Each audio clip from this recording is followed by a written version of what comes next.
मेरे माता पिताजी मेरी बात नहीं सुने, मेरी शादी जबरी करवा दी। जीवन साथी वो हो तो आप जिसको प्रेम कर दिया, और इस बात को मैं उनसे कहा, क्योंकि बच्चों से आप झूठ बोल के क्या करेंगे। और सिर्फ उनको नहीं, उनकी माँ को भी आपसे प्रेम नहीं हो पाया मुझे। अब वो फर्ज है, माँ बाप ने किया है तो वो फर्ज निभाना है।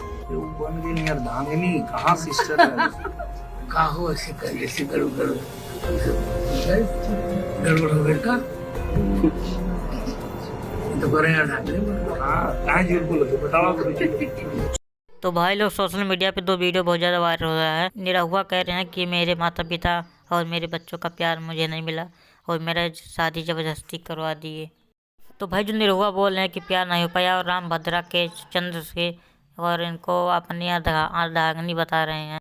तो भाई उनके सामने अपनी पत्नी को अर्धांगिनी बता रहे हैं।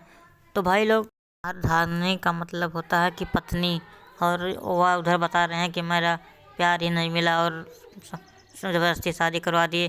तो भाई लोग, और आगे वीडियो में देखिए भाई लोग, क्या सही है क्या गलत है, और कमेंट करिए आप लोग कि या क्या सही है क्या गलत है भाई लोग।